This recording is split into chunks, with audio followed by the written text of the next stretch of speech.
Hi, this is Andy Graham of the Herald Times Sports Department, back with Coach Bill Mallory, and we are in the second segment of our videos with Coach here, and we ended off the first segment referencing the game at Wisconsin when Anthony Thompson set a single game record of 377 yards rushing and 4 touchdowns. Yeah. But there's a little reason kind of why you were handing off to Anthony even more than usual that day. Right. Well, it was interesting. We go to Wisconsin, and I went over to visit with the opposing coach, as you usually did, and I came back, and I get told that Dave Snell hurt his arm.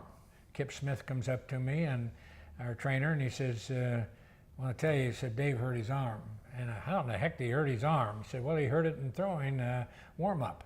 And I said, well, can he play? And he said, well, you might use him where he can just hand off. And I said, well, of course, my second-team quarterback was hurt. Mm-hmm. My third-team quarterback was a freshman. If I told him he was going to start, he'd have passed out. So anyway, I go up to Dave, and I said, Dave, I'm going to play you, but you hand the ball off and then get the heck out of the way. So I went up to Anthony. Of course, we called Anthony AT, and I said, strap it on, buddy. I said, normally we were running him around 30-plus times a game, and I said, you're going to be running it more today. And I'll never forget his response was, he said, whatever it takes to win, Coach. And that was Anthony. I mean, he was just such a focused guy and worked so hard. And so he was ready. And we ran him 72 times for 377 yards. Awesome. Yeah. And, probably could have run him more, but thank God that's all we needed there to win that game. But then the offense was in control, and the defense did its job, and the kicking game did its job, but we walked away with a darn nice victory. So. Well, Anthony Thompson was one of 6 All-Americans, separately coached by Bill Mallory. There were 21 first-team All-Big Ten selections as well. Yeah. So let's talk about each of those guys very briefly. Start with Joe Fitzgerald. We're going to do it in chronological order. Joe Fitzgerald, with your first team, 1984, went 0-11, but I know that's one of your favorite teams, and he's one of the reasons why. Joe was. He was a linebacker and just a good, hard-nosed guy, kind of person you wanted on your team. He was a winner, and he was the core of our team in '84. Greatest respect for Joe. And they played really competitively. They did. And we honored that team a couple of years ago because you don't always base success on record. Yep. I mean, it's on performance. And these guys every week, I mean, they prepared, they worked. And unfortunately, we came up short in games, and there's a couple that where they got us pretty good. But boy, you talk about a group of young men that really was focused on trying to succeed. When the season was over, I said, don't you walk out of here embarrassed because you're 0-11. You built a foundation for our future. Exactly. And exactly what they did. They gave the context for the culture that became a winning culture. Exactly and all that. Well, let's talk about Ernie Jones, a wide receiver. Great receiver. I guarantee you when there's a ball and he was going up after it, you knew he was coming down with it. He was physical. He could leap and go up, and he had great concentration, great hands. Excellent. He was an All-American. He had a big game when you guys beat South Carolina. I remember that. He did. He was Don Schrader, guard. Don was just a guy that came with us, was not heavily recruited, but like a lot of our guys. And Don came in, and he was just a hard-working, focused guy, and also a darn good leader. And he really helped us really get the program going. He was one of a pair of guards that were like 4-year starter for you. Tim Ratke was the other, and those guys, they were such good leaders and such a good example with their focus and their work ethic. Another All-American, Van Waiters. I remember seeing him with the Cleveland Browns after exactly, and Van really came on to become an outstanding player for us, a defensive end that we flopped our ends, and we played him to the wide side of the field, and nice big rangy guy that could leap and come in and put pressure on the outside. Again, had a great career that took it on and went on into the pros and did very well there. Another great defender, Willie Bates, inside linebacker. Willie, again, was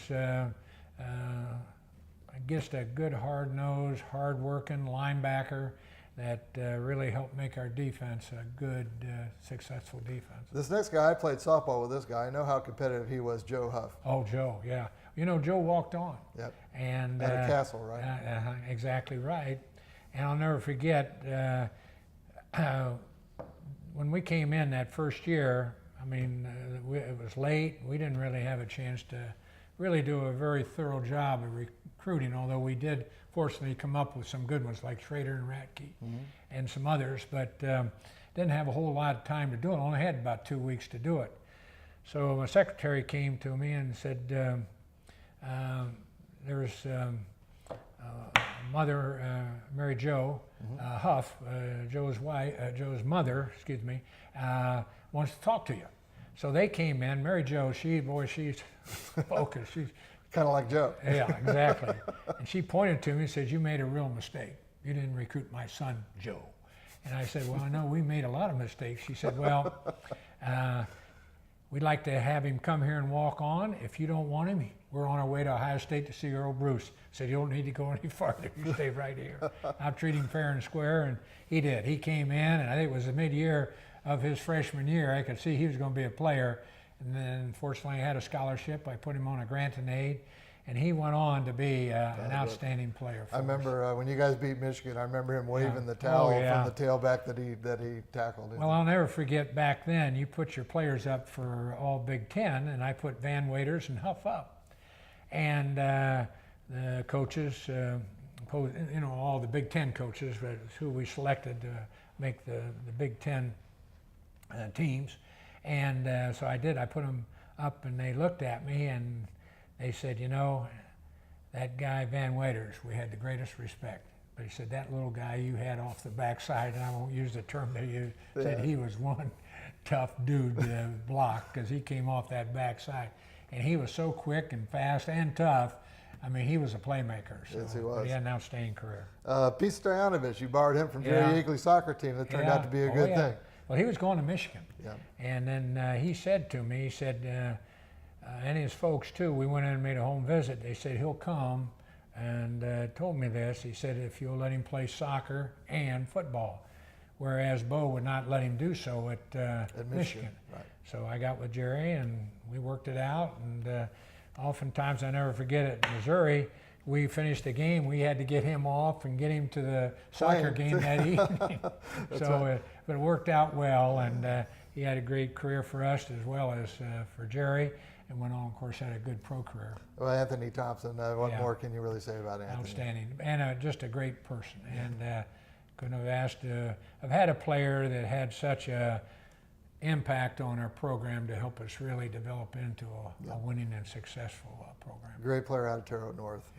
Ian Beckles, guard. Yeah, Ian, he was a young man out of Canada, and really came in and did a heck of a job for us, and went on and had a very successful program. There's another guy. A lot of these guys are in the NFL. Yeah. And I think Stoyanovich kicked for 15 years or whatever. Oh, sure. Mike Dumas, cornerback, another great player. Yeah, he was. And Mike, just a great athlete, went on and had a very fine pro career too. But remember that interception against Purdue when he ran diagonally across the field? He really had a vision. I mean, he could just knew where that ball was, and boy, he could be on it just like that, and that ability to pluck him off and make that interception. And he had some key plays for us. He was a playmaker. Ron Vargo, center, a guy that could really lead an offensive line. Guy came in and developed in just to an outstanding center for us. Again, just a good, hard-working, quality individual as well as a player for us. A couple of special teams guys that were really important for some of your best teams. Mackey Smith, punter, Scott Pinnell, kicker. He did. First team All Big Ten guys, and that helps. Oh, he did. And he could punt it. And the thing about him, he could really hang that ball. He had great hang time, but he really developed out and being such an outstanding punter for us. And Pinnell ended up being an exceptional kicker. He did. And he did. He just did a great job for us. And again, like the others, first of all, he had attitude, which I think is so important. And he was so focused and just such a hard worker to make himself a very fine kicker. He had a big miss as a freshman, and he overcame that. And one thing I always remember about that, you talk about Anthony Thompson being a good person. Yeah. You know, the guy who maybe lost more than any single individual that day, AT, was a guy who comforted him after that miss. Yeah, and he did. And that was Anthony. He went up to him, and I always felt I took the blame for that because I should have probably pulled him along the side there and kind of calmed him down a little bit. But then I thought, if I did that, maybe I'll get him excited. Yeah. So Well- you go back and forth on that. But if I had to do again, I'd pulled him aside and maybe just pat him on the back before he went it in, and just to make sure he was calmed down to go. But he just missed it by just inches.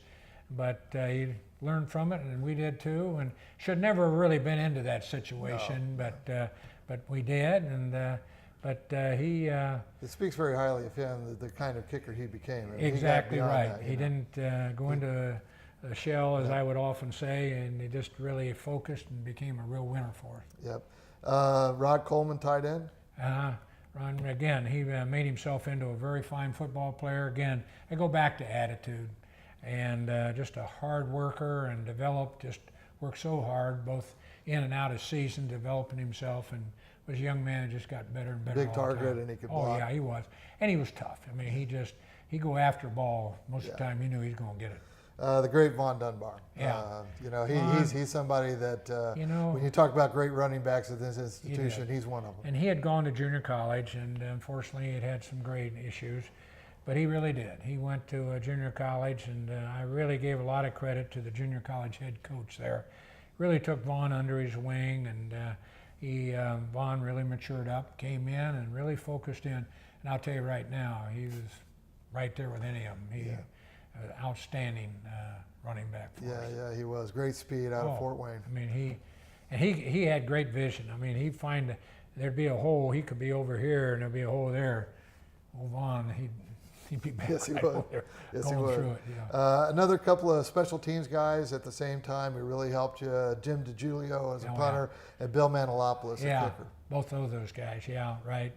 Again, we were very blessed to have guys that came through for us in that kicking game, and these were two great examples, and how they came in and how they developed out there. And Mono, as you said, to be a real fine kicker, and Jim DiGiulio, the punter, and both of them were winners for us. Hervin McCormick, defensive tackle, had a great career with the Dallas Cowboys, but really good for you too. Oh, he did. I mean, he came in, and he was a guy that just got better and better and better. And Jim Muelling recruited him. Jim was a great recruiter. And so he came in, and he just really matured out and really developed out to be a real impact player on that defensive side. Okay, Eric Allen, defensive back, Yeah. once again, one of the best to play for you. He really was. Again, a young man that came in and worked very, very hard and had good talent. But he really matured out to be just an outstanding player for us. And again, Alan Sutkowski, punter, another punter. yeah. We were got blessed, field I tell position you, for him. but yeah, again, he was a young man that really came on for us and really matured out to be an excellent player for us on our special teams. One more guy, Nathan Davis out of Richmond, Yeah. defensive end. Yeah, Nate was inducted into the Richmond Hall of Fame here a couple of weeks ago. Unfortunately, we couldn't get over there for it because we were wintering down in Florida, and we were stopping in to see our family on our way up, which was in Atlanta. But Nate, just really outstanding player for us, went on and had a very good pro career. Just again, a real talented player on that defensive side. Well, in our next segment, I'm going to talk about the time I saw Coach Mallory up on Nate Davis's shoulders, and we're going to talk about that game and some of the post-coaching aspects of Bill's career on our final segment with Coach Bill Mallory. Okay, great.